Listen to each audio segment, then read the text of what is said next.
Oops, let me fix this. Hi, everybody. Welcome back to Patriots History of the United States. I am Larry Swikart, co-author of the great book. It is a great book, Patriots History of the United States, now in its 41st printing. And if you are not aware, we have a 20th anniversary edition, so to speak, available. Go to www.wildworldofhistory.com. Scroll way down till you come to the sign up for the newsletter, and you should automatically receive a PDF version of the newest chapter. We call it the 20th anniversary edition update, and it's a chapter from 2018 to 2023, as well as about 20 pages of new material to be inserted throughout the book. If for some reason you don't get it within a day or two, email me at larry@wildworldofhistory.com, and I will send it along to you as fast as I can on the old digital internet. Also, remember, I have a full curriculum where I teach Patriots History of the United States, 22 lessons, go with the 22 chapters, and I teach all 22 lessons in video. So go to the Wild World of History website, and you can see samples there. It's a year-long course, no license to expire. Use it with as many kids as you need. I urge people 1 year out to get it and start watching all the videos so that when their student is ready, they are ready to watch all the videos, know what's in them, all that kind of stuff. I also have a year-long course in world history, in which I teach all units in video. World history has much bigger units because I'm covering more stuff. It's 15 units, 15 videos of about 45 minutes to an hour 15 each. So check it out at the website. You're going to love it. I have no complaints from anybody who's had this curriculum. The students love it. It's especially good if your student has dyslexia or has trouble reading. The videos really help a lot. It's all digital and all downloaded. Now, one last thing. I will be hosting a live election night coverage, live streaming here on election night, November 5th, 2024, along with Ash Epp and my friend Seth Keschel. And we did this in 2020 with a slightly different group, and it was a roaring success. We had over 800,000 viewers. We did it on 2 weeks' notice and almost no funding. Well, this year we started working on it way ahead of time. We got funding. We're going to have all the calls from Decision Desk and everybody else right up there. And believe me, we will give you accurate news, accurate calls. If a state needs to be called and Trump has won, or if he's lost, we will call it. We're not going to hang around and pretend that Georgia is still yet to be called if Trump's ahead by 5 points with 0.5% of the vote out. Just getting that nonsense. So check it out. Go to decisionusaonline.com. That's decisionusaonline.com. And then while you're there, if you go over to decisionusaonline.com / what is it? Learning. Just go to the learning tab. You're going to see America's Founding up close and personal, which is a whole slew of lessons by people such as Ralph Reed and myself, reading through America's founding documents and explaining them. So check it out. It's all free. That's decisionusaonline.com, and look at the learning tab. Okay. That's enough of that. Homeschool conventions are over, so I should be back to my regular schedules now. We are in the Reconstruction chapter, which I think is chapter 10. And I am at the header, A Devastated South. Now, a reminder, I'm reading from the 15th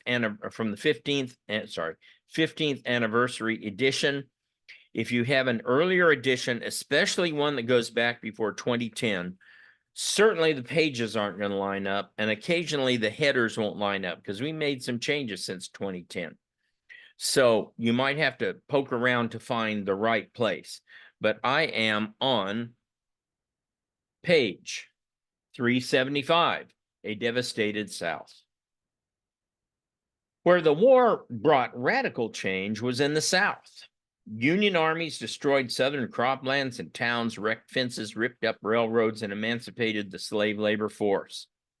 Carl Schurz, traveling through South Carolina, witnessed, quote, a broad black streak of ruin and desolation, the fences all gone, lonesome smokestacks surrounded by dark heaps of ashes and cinders, marking the spots where human habitations had stood, the fields along the road wildly overgrown by weeds, and here and there a sickly-looking patch of cotton or corn cultivated by Negro squatters. Columbia, the capital of South Carolina. I'm sorry, Columbia. Columbia, the capital of South Carolina. Sorry, you South Carolinians. Columbia, the capital, because I've been there. The capital of South Carolina was little more than, quote, a thin fringe of houses encircling a confused mass of charred ruins of dwellings and business buildings. At the, quote, garden spot of Louisiana, the Bayou Teche region, once thriving sugar fields and neat whitewashed cabins were replaced by burned fences, weeds, and bushes. Around Atlanta, some 35,000 persons were dependent for their subsistence on the federal government. Discharged Confederate troops drew rations from their former Union captors. One Southern soldier expressed his surprise to see, quote, a government which was lately fighting us with fire and sword and shell, now generously feeding our poor and distressed. But this really is the American way, right? I mean, what did we do after World War II? We rescued the economies of Japan, Germany, Italy, our former enemies. Captain Charles Wilkes in North Carolina reported, quote, whole families coming in from South Carolina to seek food and obtain employment. Quote, a more completely crushed country I have seldom witnessed, he added. Large numbers of rebels embraced the myth of the lost cause, no one more dramatically than General Jubal Early, who left for Mexico before concocting an organization to promote the immigration of ex-rebels to New Zealand. Scientist Matthew Maury also attempted an ex-Confederate colonization of Mexico. Robert E. Lee urged reconciliation and accepted a position as president of Washington College, later renamed Washington and Lee University. Yet Confederate Secretary of State Judah P. Benjamin, fearing he would be unfairly linked to the Booth conspiracy, left for England, where he died. John Breckinridge also fled to Europe, where he died in 1875. Confederate Colonel William H. Norris, a former U.S. Senator from Alabama, organized a group of immigrant Alabama farmers to relocate to Brazil at the urging of Brazil's Emperor Dom Pedro II.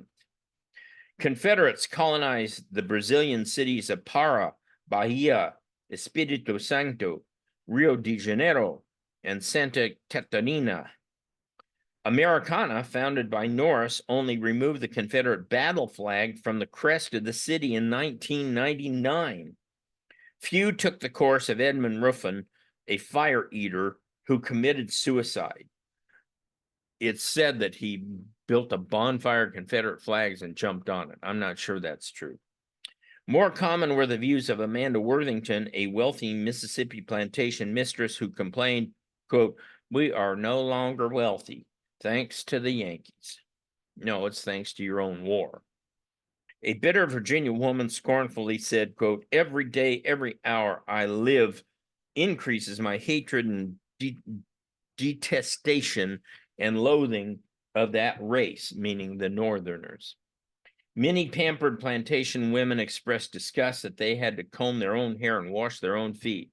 Quote, I was too delicately raised for such hard work, lamented one. Border states also suffered terrible damage stemming from the guerrilla warfare that pitted the Kansas and Missouri Jayhawkers against the rebels, spawning criminal gangs like the Quantrills and the Daltons. During the war, gangs established support networks of Confederate or Union loyalists when they claimed to be fighting for a cause, but that cloak of legitimacy fell after 1865. In both the Deep South and the border states, the problem of maintaining law and order was compounded by the necessity to protect freedmen and deal with confiscated property. Authority over freedmen fell under the auspices of a War Department agency called Bureau of Refugees. Freedmen and abandoned lands established in March 1865. In addition to distributing medicine, food, and clothing to newly emancipated slaves, the Freedmen's Bureau, as it was called, supervised captured Confederate lands. In one form or another, most Southern property had supported the rebellion. The Confederacy had seen to that by confiscating most of the cotton crop for secessionist purposes in the last days of the war. After the war, the Union took what was left, confiscating perhaps $100 million in total rebel property and selling it. U.S. government received only about $30 million, 30 cents on the dollar.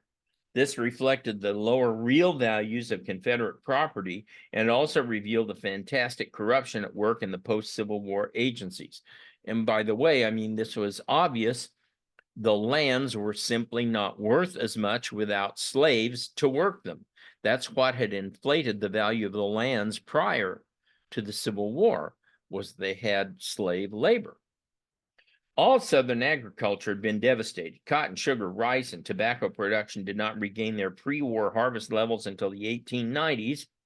Again, when you have free labor, as in the form of slave labor, i.e., you're not paying them anything, it's easier to be productive. You can force people to work 10, 14 hours a day. Southern per capita income fell 39% in the 1860s, and as late as 1880, per capita income stood at only 60% of the national average. As late as World War II, the South had yet to fully recover parity in income. And again, I hate to harp on this, but that's a little misleading, because again, much of their wealth was built on slaves and land that was inflated in value because you had access to slave labor. I don't know what a truly accurate representation of pre-Civil War wealth would be if you accounted for the inflated value of the land and slaves. I know there's some studies that don't account for that, such as James Houston's book, Calculating the Value of the Union. And he said that the South was richer than the North on the eve of the Civil War because of the value of land and slaves. But that land isn't as valuable if you don't have the slaves. A sharp economic decline relative to the Midwest had set in right after Lincoln's first election. Well, obviously, people began to see that their life of having free labor, I'm sorry, I have to keep stopping and clarifying, because the term free labor, free soil, free men was used before the war to refer to those Northerners who wanted free men working on the lands, and they called it free labor. Now, when I'm using the term, it refers to unpaid labor of slaves. That's free labor. And any of you who have a business out there know, if you got free labor, i.e. kids, and you don't have to pay them, you can make more money than if you have to pay employees at least a minimum wage. So as soon as the South saw Lincoln was elected and there was a threat to their free labor, values plummeted. The economy started to tank, because they all knew if they lost the war, that A, they were going to lose all their free labor, and B, they'd probably lose a lot of their land. I think many of them thought that Lincoln would just seize all their land. He didn't, but he could have. A comparison of income trends in the South and Midwest from 1840 to 1880 reveals a slight but steady decline in relative Southern income in the 1850s, cascaded into thoroughgoing collapse in the year before Fort Sumter. Again, that slow decline was partly due to expectations that if conflict came, they were going to lose everything. These economic data, among other things, suggest that the South was losing ground in the 1850s despite a much superior banking system in some states and a slave labor system. I mean, think about that. They had a superior banking system because they had branch banking. So they should have had superior access to capital.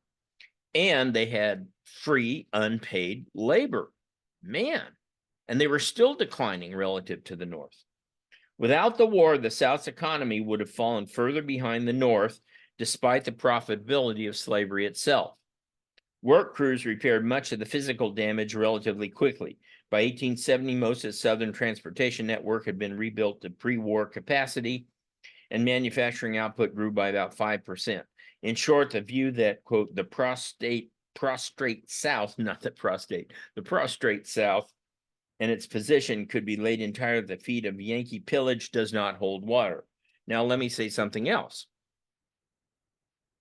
The railroad lines prior to the Civil War in the South were highly ineffective. They largely were of many, many different gauges. If you've ever played with model railroads, you know you have an HO gauge, which is the more realistic two-rail railroad system. Then you had, for smaller hands and littler kids, the Lionel train gauge, which was wide and 3 rails, right? And then you have the O gauge and the double O gauge and all these other smaller railroad tracks. Well, think of that in real life, that many of the Southern railroads would go to a state line and all of a sudden the gauge would change. And you would, in essence, go from a Lionel train gauge to an HO gauge train, meaning you couldn't just go right on through. You had to stop, unload all your cargo from all of the railroad cars, and reload on a new train on a different gauge. This wasn't everywhere, but it was many places, and it made for inefficient transportation. Well, when they rebuilt the railroads after the Civil War, they said, heck with that. We're building everything back with one single gauge. And so that greatly increased the South's transportation productivity via railroads. That's not often commented on. Presidential reconstructions, the next header. Even before the term Reconstruction existed, the process began at the instant Union troops secured a Confederate state. Tennessee, the first to organize under Lincoln's 10% plan, had operated under an ostensibly civil government with tight military supervision since 1862. Johnson, that's Andrew Johnson, had run the state as its wartime governor until 1864. Then, a few months later, a state convention claimed constituent powers and issued amendments to the state constitution to abolish slavery and repudiate secession. W.G. Parson Brownlow was elected governor. Brownlow, whom the Confederacy had jailed when he refused to sign a pledge to the CSA, had shared prison cells with Baptist ministers who had committed treason against the Confederacy, one of them for shouting "Huzzah" when Union troops came into his town. Parson Brownlow was the epitome of what a, quote, good Southerner should have been by the Yankee way of thinking. Yet his presence in the governor's mansion did not mollify radical Republicans or convince them to treat newly elected Southern representatives to Congress with respect when they arrived to take their seats in 1864. So this is a big shortcoming of the radicals. They were so anxious to get revenge on the South that they couldn't see the forest for the trees when, in essence, pro-union people were coming to the fore. After election that year, radicals unceremoniously refused to admit Southern congressmen at all, although the Senate allowed the senators from Tennessee, including Andrew Johnson, to be seated. But after 1865, neither the House nor the Senate allowed any Tennessee representatives or those from any other former rebel state to take their seats, denying Southerners any constitutional representation, which was wrong. West Virginia, which had formed in 1862 after seceding from Virginia, was recognized only reluctantly. Southerners, though, were doing themselves no favors. They enthusiastically and foolishly elected numerous former Confederates to political office. Georgia's legislature chose Alexander H. Stephens, the Confederacy's vice president, as one of its U.S. senators. James Orr, South Carolina's governor, had been a senator in the CSA. General Benjamin Humphreys was elected governor of Mississippi. Large majorities of the reconstituted state legislatures were ex-Confederate office holders or military officers. That ain't gonna fly. These actions outraged the radicals who threatened to turn parts of the South into, quote, a frog pond. In 1865-66, though, the radicals were a mere disparate group with insufficient votes to enact their threats. Most radicals shared the view that by virtue of their rebellion, Southerners had taken themselves out from under the protection of the Constitution. The South, the radicals argue, was a conquered province. Sumner said they engaged in state suicide. For nearly a year, Johnson's counterposition prevailed. Johnson hoped the hastily formed Unionist governments would be recognized and the Southern states following their lead would return to normalcy in due course. The reality was, however, that the vengeful congressional radicals led by Charles Sumner and Thaddeus Stevens, quote, first and foremost, good haters, as Paul Johnson observed, not only saw the former Confederacy as a festering bed of traitorous vermin to be decontaminated or extinguished, but also viewed the current occupant of the White House as completely illegitimate. See, it's not the first time we've had these things. Oh, Trump's an illegitimate president and that kind of garbage. A Democrat, Johnson had no leverage at all with the Republicans, least of all the radical wing. A Southerner, he had no goodwill upon which to draw from either section, each for its own reasons eyeing him with suspicion. His only hope lay in attempting to reorganize the South quickly in the congressional recess, then proclaim it done before the lawmakers could return. That asked far too much of the South, where the majority of the population was in no mood to rush into a confession of sin. It also placed the unfortunate Johnson athwart a political structure that, for success, required skills far beyond those which he possessed. Understanding the agenda of the radical Republicans is critical. They wanted not only to incapacitate the South as a region, but also to emasculate the Democratic Party, permanently ensuring its minority status. I think the first was wrong. I think the second was right. I think they should have banned the Democrat Party as a terrorist organization then and saved us all a lot of trouble. Indeed, many radicals hoped the Democrats would die off entirely like the Federalists had done decades earlier. There were two pawns in the struggle that emerged. One was the freedmen, whose fate deeply concerned many idealistic reformers in the Republican Party. Sometimes the most dangerous people of all, idealistic reformers. At the same time, some radicals cared not a whit about blacks, except insofar as they represented a mass block of voters guaranteed to loyally follow the party of emancipation. It was a view that defined people as groups and voting blocks, not as individuals. In this way, first the Republicans, then 70 years later, the Democrats would make a mockery of the principles of individual liberty for which Washington, Jefferson, Hamilton, and Lincoln himself had fought. A second group of pawns were the majority of white Southerners who felt no less manipulated by the parties.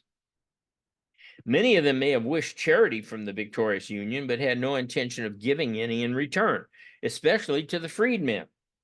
Most had supported the Confederacy and therefore, in the strictest sense, were traitors.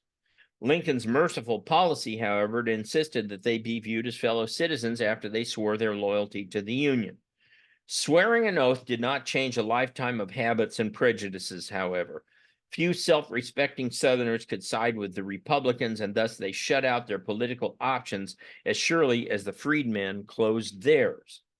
They marched in lockstep with the Southern Democrats, who increasingly were dominated by the most radical ex-Confederates. Within months of taking office, the radicals had decided that no further cooperation with Johnson was possible. In December 1865, they enlisted 6 senators and 9 representatives to investigate conditions in the South. Known as the Joint Committee on Reconstruction, this group was headed by Stevens and included Congressman John A. Bingham of Ohio, Roscoe Conkling of New York, and Senators W.P. Fessenden of Maine and Reverdy Johnson of Maryland. Only 3 Democrats were on the committee, which planned its report for June 1866. In the interim, Southern states' readmittance constitutions outraged the radicals. South Carolina, for example, rather than declaring the ordinances of secession null and void, merely repealed them, essentially acting as though they had been legitimate when issued. In addition, rather than abolish slavery in the state constitution, the former Confederates merely noted that slavery had already been abolished by the United States government. You see what's happening here is the United States wants the states themselves to say, we were wrong, we never should have seceded or gone to war, and yes, blacks are human.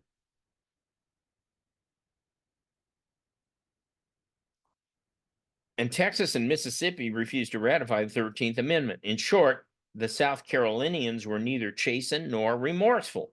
Radicals decided to take action and to remove Johnson as an obstacle.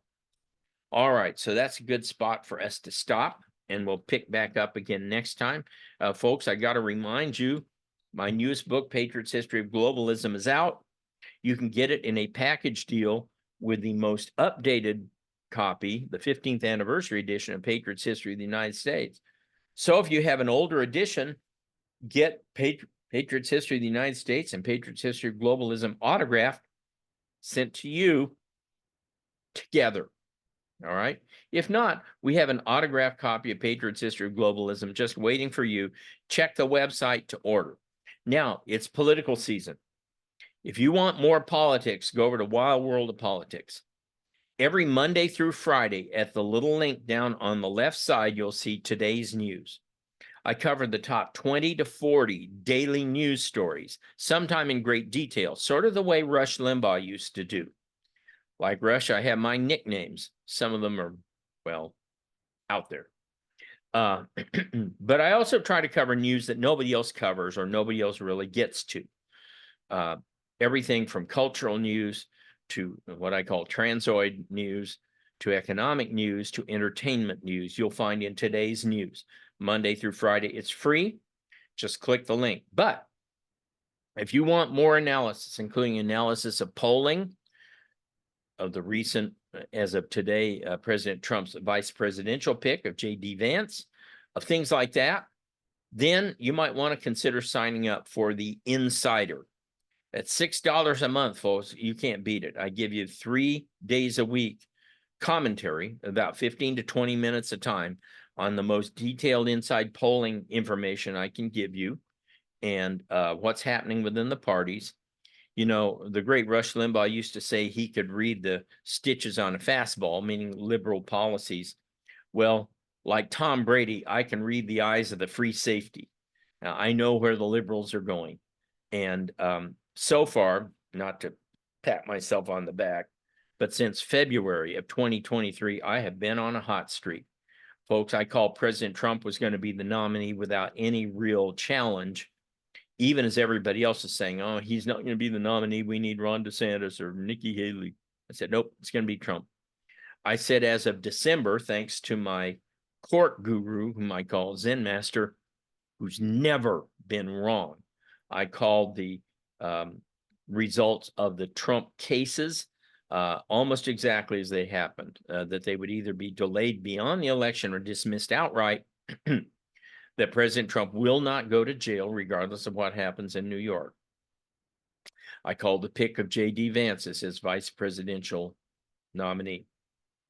I called, so far, I've been right, that Biden would be and would remain the Democrat nominee.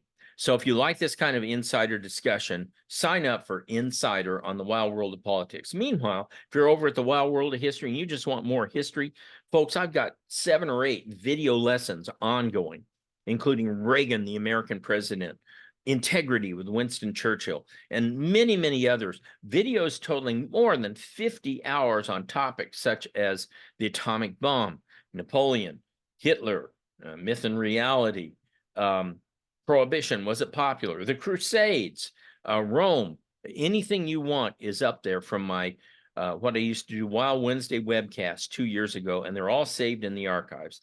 So check it out at the VIP at Wild World of History, or if you want political coverage, go to the Insider over at the Wild World of Politics. I'll see you guys back here soon.